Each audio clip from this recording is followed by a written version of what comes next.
Well, to that top story, and the Justice Secretary has launched an urgent investigation into prison security following a damning report by an undercover reporter from The Times. Head of investigations at The Times, Paul Morgan Bentley, was hired by HMP Bedford, where he worked for 8 days amid a nationwide staffing shortage.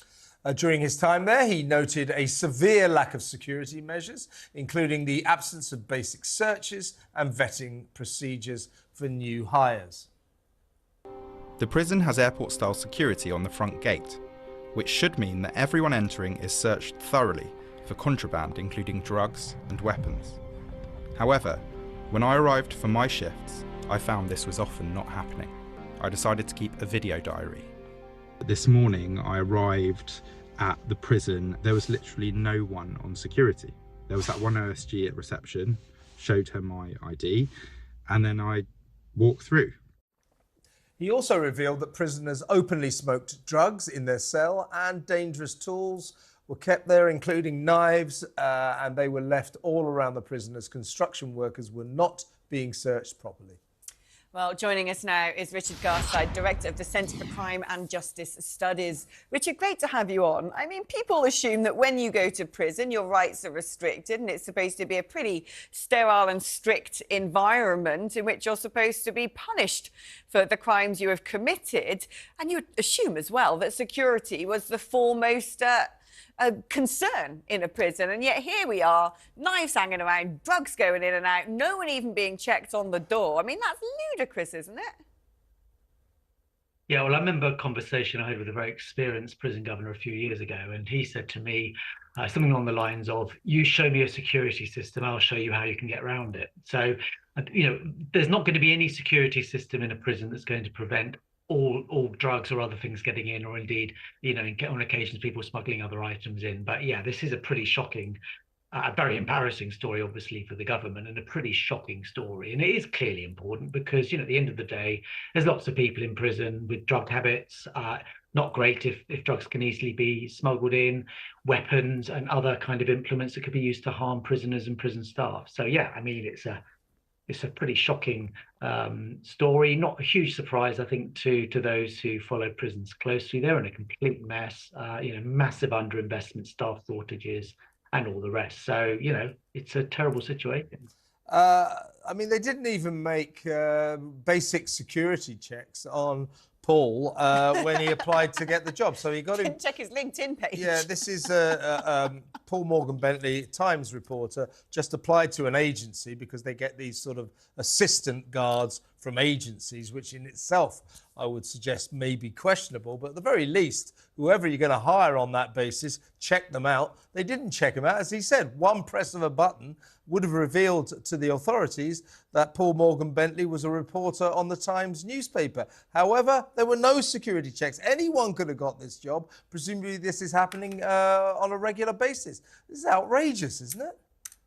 I mean, you have to assume it's not the only case, yeah. And, there's been a bit of a problem actually across a number of criminal justice agencies. So in the last year or two, there's been huge pressure to recruit more police officers, for example. And there have been real concerns that basically effectively in the rush to get more police officers, we're seeing the recruitment of racists, misogynists, and people with links to organised crime. Prison's the same situation. I mean, the reality is you can probably earn more money and certainly have a less stressful job stacking shelves at your local supermarket than working in some prison grade post. So there's a real challenge with getting people in to work in prisons. There's a real shortage of staff, and people are cutting corners. So, and it does concern me that the only real kind of vetting seems to be with the criminal records. There's lots of people who commit offences or are involved in all sorts of stuff who don't have a criminal record. So if your only test of whether somebody is an appropriate person to have working in prisons is, do they have a criminal record, then that is a very, very low bar. We always hear, don't we, about whenever we've got something going wrong in the UK, every day, every second, every microsecond, that it's the fault of underinvestment. But is this not also sort of twinned with the fact that we've had a huge explosion in the prison population? That when you look at the prison estate across England and Wales, that the amount of cells now left is sort of absolutely marginal. It's like 88,000 odd prison cells in total, and of that, there's about 100 odd that can house prisoners that are still empty. But then you look at the foreign-born population in prison, and it's almost 1 in 9. And you think to yourself, someone needs to do basic mathematics here and either build some big new super prisons, deport foreign-born convicts who frankly shouldn't be in this country, and that is where the investment needs to be going.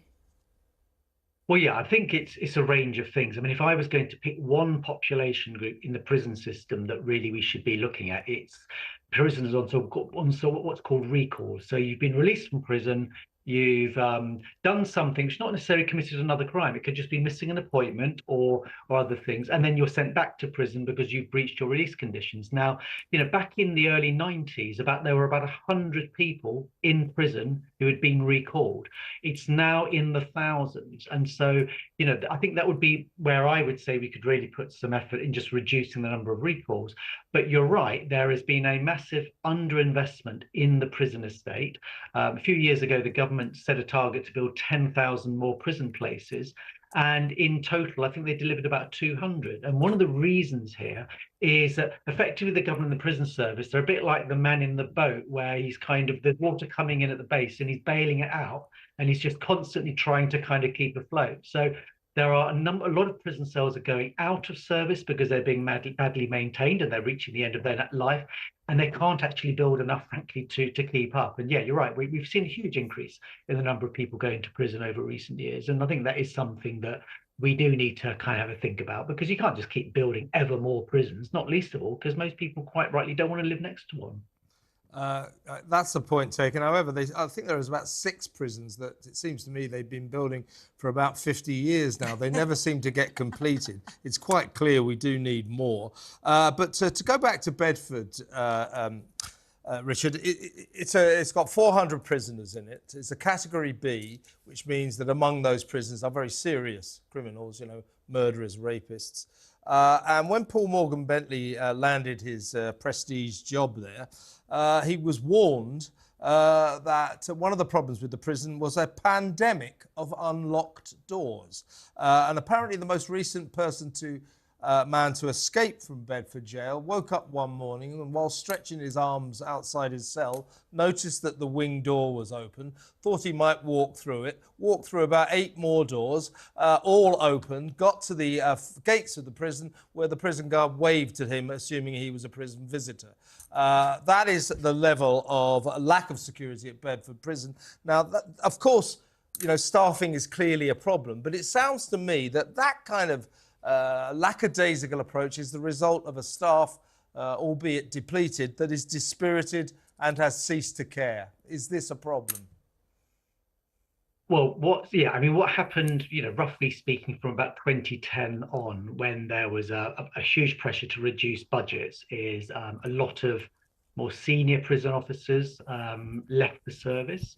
Now, some would argue that wasn't a bad thing, because within those more senior or more experienced prison officers were probably quite a number of people who perhaps frankly shouldn't be in the service anyway because of their attitudes and all the rest. So there was a kind of a significant decline in the number of prison officers. And so there is now a significant shortage of experienced officers who know the system well, who can also nurture and help new officers coming in. And the new officers are coming in are often very young, they're very inexperienced. It's really quite frightening for young officers, often with literally a few weeks training, and they're suddenly on a cell with often some much older prisoners who've been there for a long time, know how to manipulate them in the system. So it is a bit of it's a real problem actually at the moment in our prison system. And it is that kind of mixture of just massive underinvestment in the estate for many years. We kind of we have a political commitment to a much larger prison population than the budgets are able to sustain. I mean, this is a problem across a number of public services, not just prisons,